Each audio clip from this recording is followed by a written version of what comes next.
buenas tardes. Muchas gracias por estar acá todavía.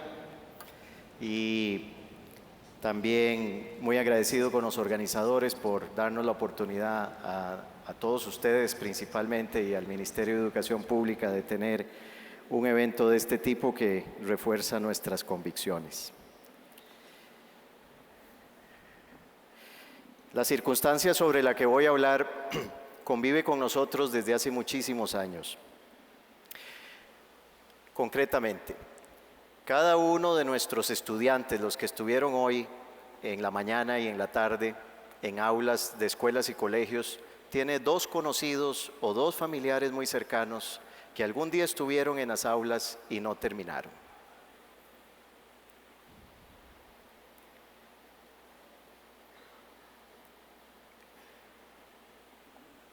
Yo creo que mi mejor y mayor aporte esta tarde, después de que ustedes hayan escuchado voces robustas sobre experiencias, no es plantear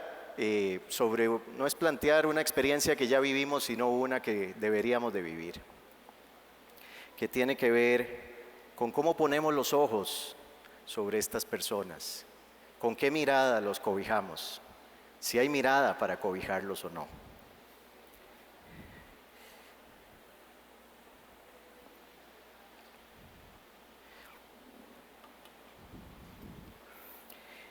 Invariablemente, los seres humanos tenemos la necesidad y la voluntad de incluirnos. La necesidad porque es de la inclusión de donde conseguimos nuestra competitividad individual. Y la voluntad porque al incluirnos encontramos la posibilidad de desarrollar esta habilidad que viene con nosotros, que es la de colaborar y cooperar. Y esas dos hermanas también nos acercan al amor. Cuando uno habla de las personas que han quedado excluidas en el sistema, a mí por lo menos me viene a la cabeza esta maravillosa saga que viven una pequeña avispa y el higo. Los higos forman parte de una familia muy extensa de árboles, de más de 700 miembros, y tienen una particularidad, todos ellos, y es que son polinizados por algún polinizador específico, especializado en ellos. Y es el caso de los higos. En el caso de los higos, el polinizador es una pequeña avispa, casi diminuta, imperceptible a la vista, pero muy poderosa. Otra particularidad de esta simbiosis, de esta saga, es que el higo no es una fruta.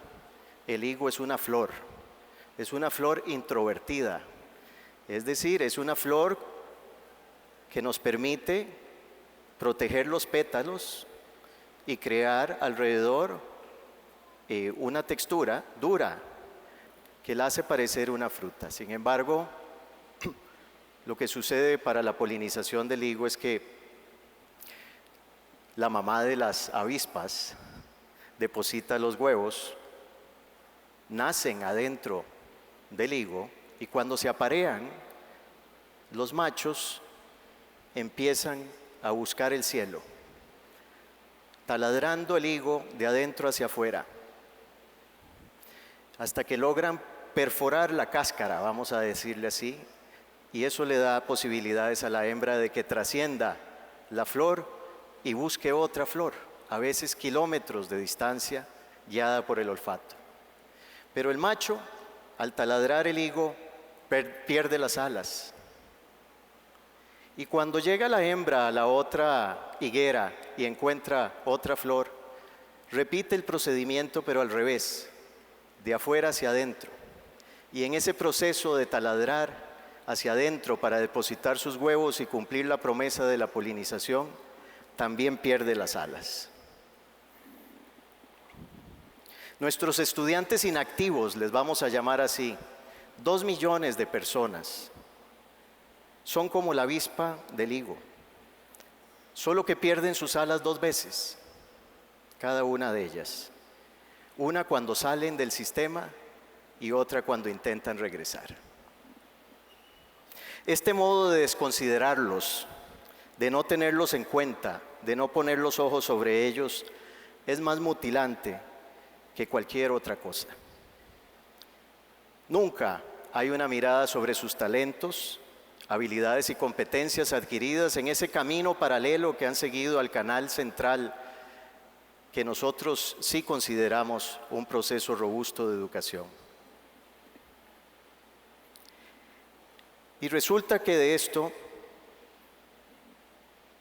tenemos datos. De los muy pocos que se matriculan de vuelta, es decir, que vienen a perforar de adentro hacia afuera, 75% tienen entre 16 y 25 años. Pero nótense la caída del porcentaje cuando cumplen 26 años y entre 26 y 35, solo un 15% lo intenta. A los 26 años pierden la fe en el sistema. Y el niño que cantaba odas a la educación se vuelve contra ella, afirmando que esto no sirve para mucho, que a lo sumo es un obstáculo en su vida.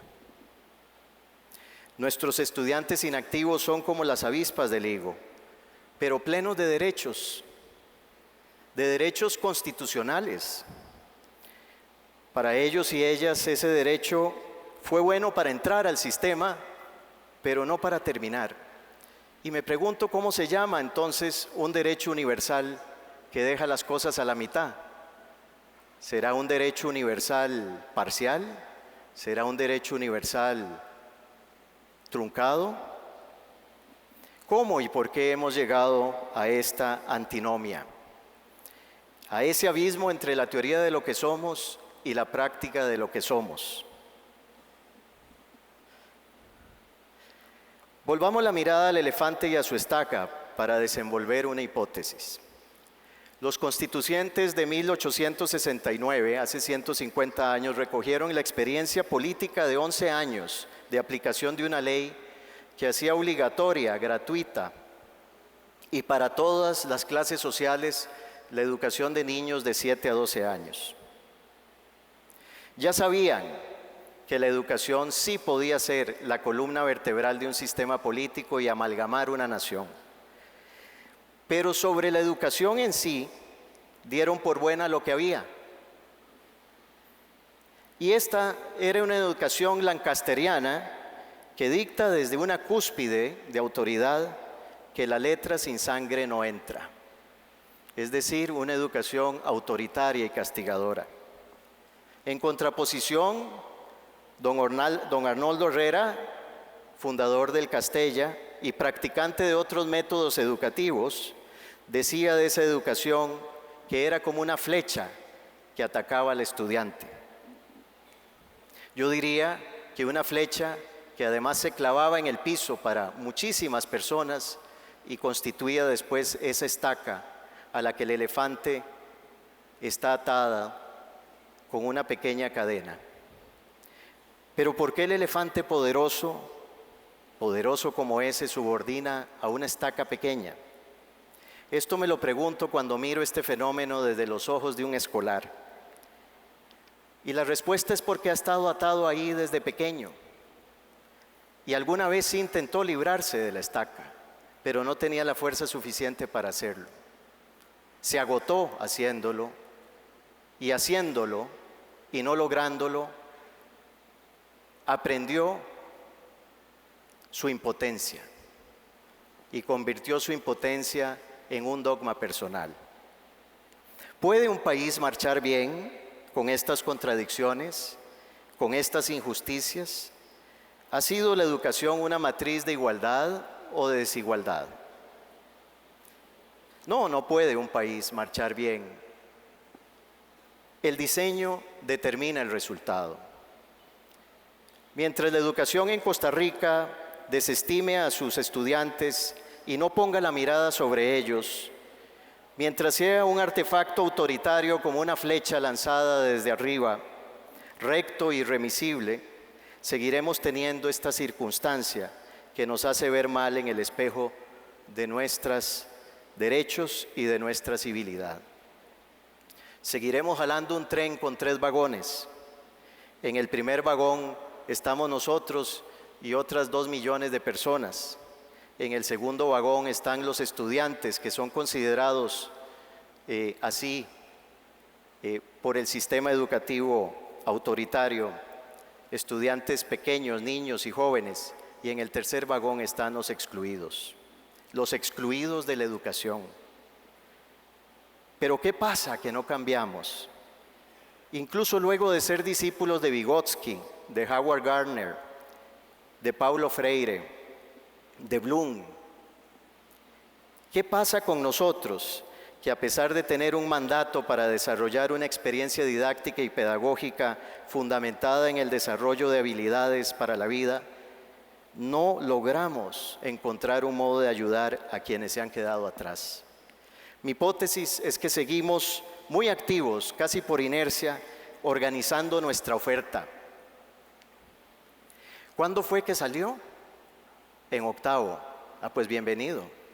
Por el mismo hueco que te fuiste, tenés que regresar. Ahí está tu pupitre de octavo. Organizamos la oferta, pero no la demanda. La demanda diría, pero no hay manera de que me reconozca que yo tengo habilidades, competencias, que yo he sacado adelante 2 hijos, que tengo un trabajo desde hace 11 años, que soy perfectamente competente en el marco de tener habilidades para la vida. Si a estas personas no les ponemos los ojos encima de verdad, para ofrecerles un reingreso digno, seguiremos perdiéndolos constantemente, una y otra vez. Todas esas habilidades y competencias que ellos tienen son perfectamente compatibles con las que promovemos en nuestras políticas educativas. Si tan solo los observáramos por unos minutos, por una hora, si los observáramos metódicamente, si observáramos a Catherine, la mesera, o a Alan, el sin título que maneja recursos humanos en oficina, o a Carlomagno, que era fatal en matemáticas pero ganó un Grammy como músico. Solo si los viéramos de verdad, no veríamos un elefante sometido a una estaca. Veríamos, en cambio, colibrís. Veríamos colibrís que se levantan firmes a pesar de que están volando.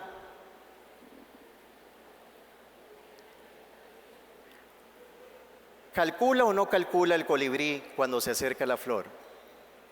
Es una pregunta técnica y la hago con honestidad. ¿Calcula o no calcula el colibrí cuando se acerca a la flor? Claro que calcula. Podríamos pedirle al colibrí que nos explique cómo calcula a través de una ecuación o un algoritmo. Pues podríamos pedírselo, pero no lo haría. Podríamos reconocer que de esa habilidad que el colibrí tiene, que es una habilidad de cálculo, depende su vida y la ejerce todos los días, no solo a favor suyo, sino a favor del planeta, aportando más de lo que nosotros somos capaces de aportar. Que es su habilidad particular, la que le da vida. ¿Podría calcularse esa habilidad? Sí. ¿Podría calcularla quien lo evalúa? También. La transformación de nuestro sistema de evaluación para que sea congruente con nuestra currícula y con los desafíos de nuestra sociedad ya está en marcha. Un faro para adultos es lo que sigue.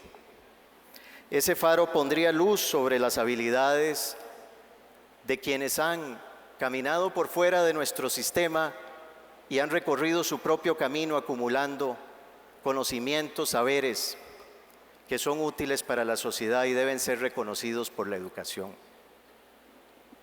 Y a partir de ahí podría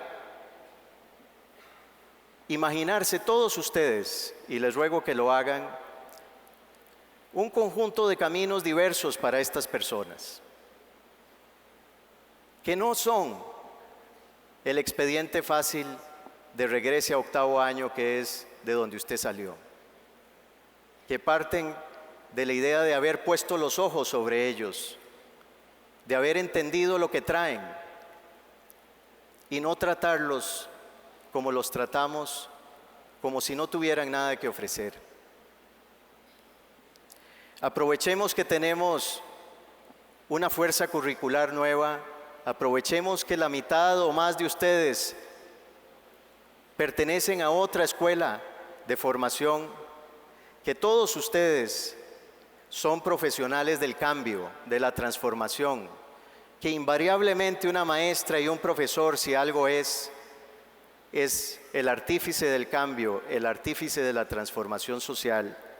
Y pensemos cómo ayudamos a estas 2 millones de personas que se han quedado atrás, o tan siquiera a algunas de ellas, a más de ese 7% que se acerca todos los años con una gran esperanza y del cual solo un 5% culmina después de un esfuerzo repetido de más de 7 años. Resolvamos esta injusticia. Planteémonos la posibilidad de reunificar el país. Planteémonos la hipótesis de que quizás el país está dividido porque la educación la ha dividido en ellos y nosotros. Planteémonos la posibilidad maravillosa de no solo cooperar con nuestro grupo, con nosotros, sino también cooperar y colaborar con ellos. Yo soy ministro y tengo algunas ideas, pero ya lo dije hace un año, seré un buen ministro si escucho las ideas de los demás. Si alguien aquí quiere compartir conmigo las suyas para ir atrás y recoger a costarricenses que se han quedado en ese tercer vagón, cuenten con mi interés. Lo que doy por cierto es que no podemos seguir diciendo que no dejaremos a nadie atrás mientras ya dejamos atrás a 2 millones de personas. Muchas gracias.